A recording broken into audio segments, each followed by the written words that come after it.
নমস্কার বন্ধুরা, PPT easy কুকিংয়ে আপনাদের সকলকে স্বাগত।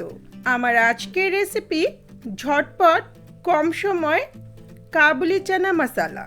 এই চানা মশলা প্রায় 10-15 মিনিটের মধ্যে তৈরি করে নিতে পারবেন, আর এর স্বাদও হবে অসাধারণ। এটি রুটি, পরোটা, লুচি, নান, গরম ভাত, এমনকি ফ্রাইড রাইস, পোলাওয়ের সঙ্গেও সার্ভ করা যায়। রেসিপিটা খুবই সহজ, আশা করছি আপনাদের ভালো লাগবে। ভালো লাগলে লাইক, কমেন্ট, শেয়ার করবেন আর চ্যানেলটাকে সাবস্ক্রাইব করে পাশে থাকবেন। রেসিপিটা শুরু করি।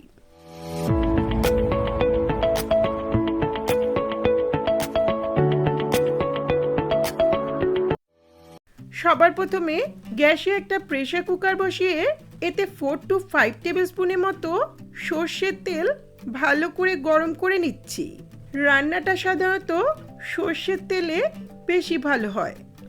তেল ভালো করে গরম হলে এখন এতে ফোড়ন দিচ্ছি 1/2 টিস্পুন গোটা জিরে, 2 তেজপাতা, 2 শুকনো লঙ্কা, 2 ইঞ্চি দারচিনি, 3টে ছোট এলাচ, 3-4টে লবঙ্গ আর একটা বড় এলাচ। এলাচটা একটু ফাটিয়ে দিচ্ছি। ফোড়নটাকে কয়েক সেকেন্ড ভেজে নেব।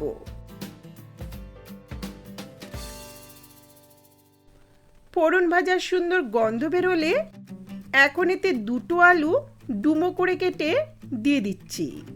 চাইলে আলু ছাড়াও রান্নাটা করা যাবে। আলু খুব বড় করে কাটার প্রয়োজন নেই।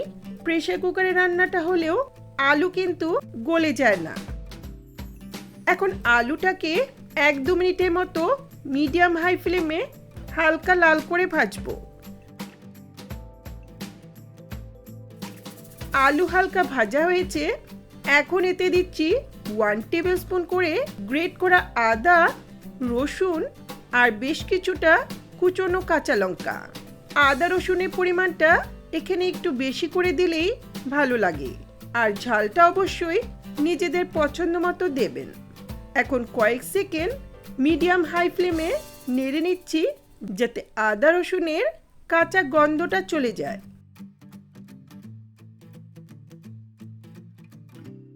আদা রসুনের কাঁচা গন্ধ চলে গেলে এখন 2 মিডিয়াম সাইজের পেঁয়াজ কুচি করে দিয়ে দিচ্ছি। যেহেতু প্রেসার কুকারে রান্না করছি, তাই পেঁয়াজটা কিন্তু খুব মিহি করে কুচোনোর প্রয়োজন নেই। এখন প্রায় 2 মিনিটের মতো মিডিয়াম হাই ফ্লেমে পেঁয়াজটাকে হালকা একটু ভেজে নেব। পেঁয়াজ বেশি লাল করে ভাজারও প্রয়োজন নেই।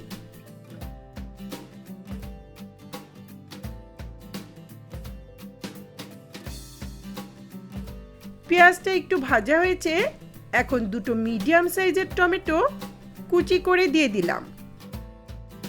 টমেটোর সঙ্গে দিচ্ছি সামান্য একটু লবণ, এতে টমেটোটা দ্রুত গলে যাবে। এখন 1 মিনিটের মতো টমেটোটা একটু নরম হওয়া পর্যন্ত মিডিয়াম হাই ফ্লেমে রান্না করব।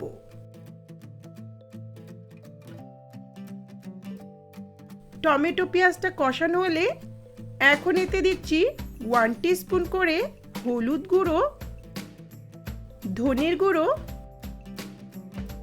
কাশ্মীরি লাল লঙ্কার গুঁড়ো, জিরের গুঁড়ো,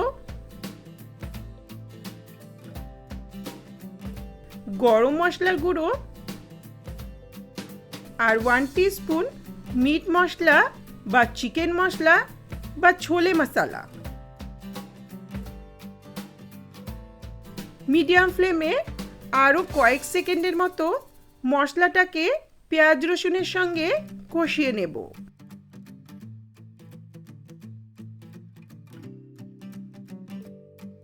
মশলাগুলো কষানো হয়েছে। বড় 1 কাপের মতো সারা রাত ভিজিয়ে রাখা কাবুলি চানা ভালো করে ধুয়ে জল ছেঁকে দিয়ে দিচ্ছি।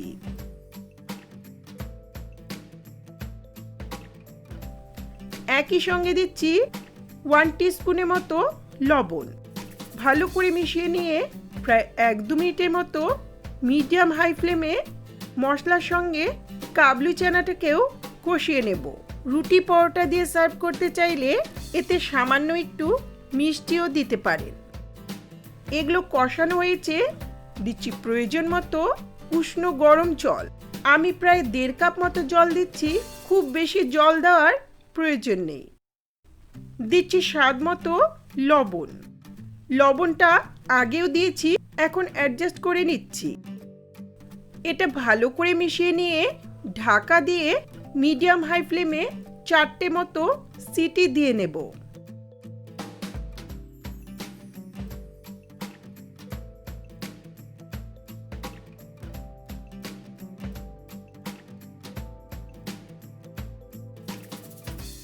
চারটে সিটি দেওয়ার পর গ্যাসের ফ্লেমটা অফ করে প্রেসার কুকারটা একটু ঠান্ডা হওয়া পর্যন্ত অপেক্ষা করছি। কুকারটা একটু ঠান্ডা হলে ঢাকনিটি খুলে নিচ্ছি। দেখুন কালারটা কতটা সুন্দর হয়েছে। কাবলি চানাগুলো ভালো মতো সেদ্ধ হয়ে গেছে, তবে আলুটা কিন্তু একেবারে ঘেটে যায়নি। রান্নাটা হয়ে গেছে। এখন সবশেষে 1 টিস্পুন কাসুরি মেথি হাতের তালুতে ঘষে দিয়ে দিচ্ছি। কাসুরি মেথি থাকলে অবশ্যই দেবেন, এতে রান্নার ফ্লেভারটা বেশ ভালো হয়। একটু মিশিয়ে নিয়ে ঢাকা দিয়ে কিছুক্ষণ রেস্টে রেখে দেব। কিছুক্ষণ পর দারুণ স্বাদের কাবুলি চানা মশলা সার্ভ করার জন্য রেডি। দেখেই কিন্তু জিভে জল এসে যাচ্ছে। এই কাবুলি চানা মশলা বানাতে সময়টা কম লাগলেও এর স্বাদ কিন্তু মুখে লেগে থাকার মতো। এটি রুটি, পরোটা, লুচি, নান, পুরি, এমনকি গরম ভাত, ফ্রাইড রাইস, পোলাও সব কিছুর সঙ্গেই খুবই ভালো লাগে।